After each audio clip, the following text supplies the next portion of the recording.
पिया डालत रहे हो हम निकालत रहा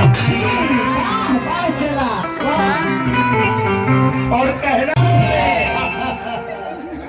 सोझा जब ब्यास लोग पड़ जाला ना हाँ तो वो लोग धोती गीला हो जाला हाँ काहे बाकी तू अभी निमन से गावत रहो हाँ एकरा के हल्का में मत ली हाँ हंसत रहो पहले हंसत रहो हंसत नहीं एगो भैया हाँ इनकर धीरे पीछे से जाइए कि हेकरी खराब हो गए अब अकेले मुझे कि इनकर हवा इनकर मुंह पर के रोशनी गायब होला खाली भैया लोग तुम उठ के पानी पियोगे चल तो चल गए रोए रोए मुंह पर ले कहले के भाई हां होश ताला रख के वो मेरा बुझाइला के रो दी है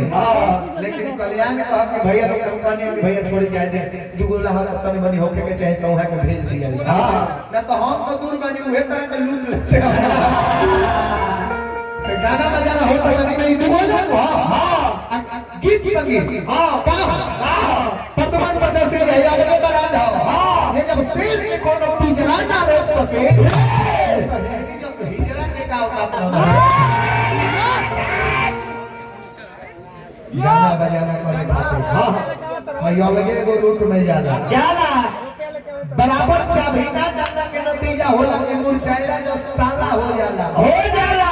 प्रदुमन परदेसी कतनो घूमती हिला के बैठब हां रोशन आज अखार हो जाई वो तने बहाला हो जाई तो भैया जियो भाई हमारा पैसा नहीं भाई तनी ताली बजाए तो भैया के नाम पर सब लोग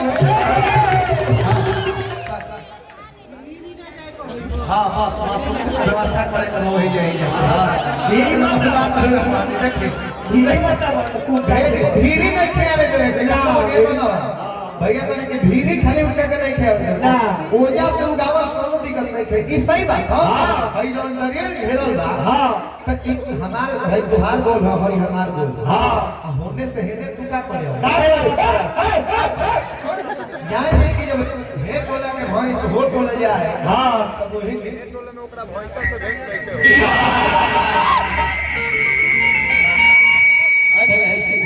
हम लोग से कोनो गलती त्रुटि हो जाए तो बाल बाल में क्षमा करब सबे बताइए हम गाना बजाने गा के रहनी है का रोशन जी तू गाती हलो है का हम तो बांधले भी बात कोनो बोलता नहीं लेकिन तू कैसन कलाकार बड़ा कि तू सारा बात दो पेन बोल रहा हम तोप के न बोलनी हां कि झारखंड झारखंड से त मर्जी ब घमंड से आई तो साइडर का बोलता साइडर लोग तहार लइका हो जो साइडर लोग तहार लइका तू क्लियर कितना सब बात बोल ले का बोल आ तू हमरा के शिक्षा देता रोशन भाई उल्टा छोड़ छोड़ बोल बजा दे अलंटा गांव भर बड़ा बात है हाजिले को बोला तेरा लोग तू कहां बोले बच्चों को लगा हलो साइड का कि प्रदुमन परदेसी जी अपने आप को इतने भी मत समझना क्योंकि इन हिजरों के दल में तेरा भी प्रधानता है अच्छा ये हिजरा के दल है हिजरा के दल है हिजरा के दल है हिजरा के दल है चेक कर बा तारा बोले से पहले सोचे के चाहिए कि तू का बोल रहा है ध्यान दो गाना बजाने के मैं तुमने कहा था कि रोशन जी तू वकील हो तो हम जज हई तू वकील हो हम जज हई फैसला के निर्भर हमरा ऊपर पड़ता मन करी तो तहरा के जेल में मन करी तो तहरा के जेल में और ढेर भर में नचनिया सहित तहरो 3 नंबर में चेन्नई में भीतर जेल के खिचड़ी खाए लगी है जी वहां पे को खाए लगी है कहा तारी की हिजड़ा के दल में तेरा भी प्रधानता है चेक कर बा पहाड़ को तो टूट कर हो गया ना होई रस्सी से बड़ा से जोर गावे खातिर ढेर ब्यास लोग आई जाई लेकिन है प्रदुमन परदेसिया के कहियो छोड़ा ना हो ए बात पर ध्यान दो रोशन जी गीत गावत ना कौन ही कर के रहो कि दुनिया चांद पर पहुंचो कबले आउट कलर हम चोली में गाना हो ब्यास से समाज खातिर आई ना होला काजी गलती का होता नहीं जो युवा बनो से समाज में शिक्षा प्रभाव पड़े के चाहिए तो इनको लाई बतिया लेकिन तू गीत का गाता हो कि दुनिया चांद पर पहुंचो कबले आउट कलर हम चोली ठीक बा दुनिया चांद पर जाता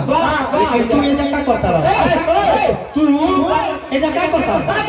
दुनिया चांद पर जाता तो तुम कोशिश करो कि हम चांद पर जाए खाली पबजी में जुड़ा ले पबजी में बा कहीं जो हम गाना गाए जाते हैं गाना पर गौर करी हम लोग कोई कपड़ा विद्वान हो जाओ चाचा जी वो चाहे पढ़ाई के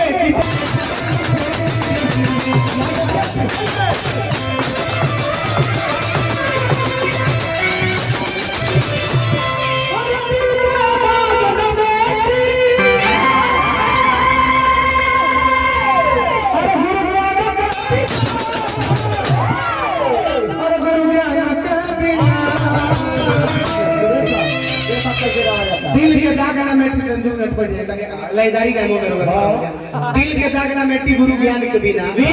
के धरती पर ढेर लोग गरीब बा गरीब के मदद करेला कोई बा कोई बा गरीब को मदद करने वाला इस धरती पर कोई नहीं है साहब मैं ये बात तो बोलना चाहता हूं और इस बात को बोल रहा हूं जे धनी का दू ताला चार ताला पिटोइले मौका तो खाए भर के बा लेकिन जे गरीब बा गरीब जाके हाथ पसार के मार दू चार टन खाना मांग ली तो कोई ना दे अगुता जाइलो गरीब के साथी कोई बा है जवाब दुखियों के साथी के बा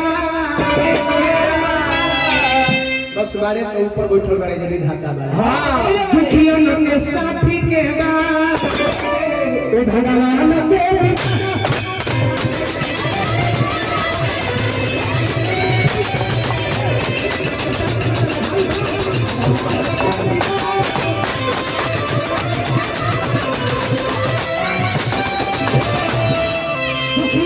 साथी के बाव भगवान के बिना गावतला बजावतला ठीक त निमन बा लोग गंगा स्नान करे खातिर जाला कि जितना हम पाप कइले बानी गंगा जी में नहा लेम त पाप सब खत्म हो जाई लेकिन गंगा कतनो नहइबा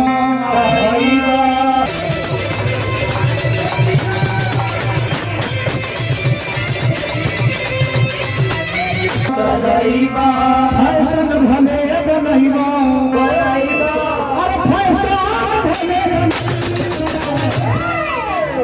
लेकिन इहो बेकार बाटे फैशन सजावला से का फायदा देह खातिर तू करत है लेकिन ए देहिया के मोल का बा मास्टर साहब ई देह के सुंदर बनावे खातिर लोग अपना सेंट पेंट क्रीम मारता लेकिन ए देहिया के मोल का बा एगो प्राण के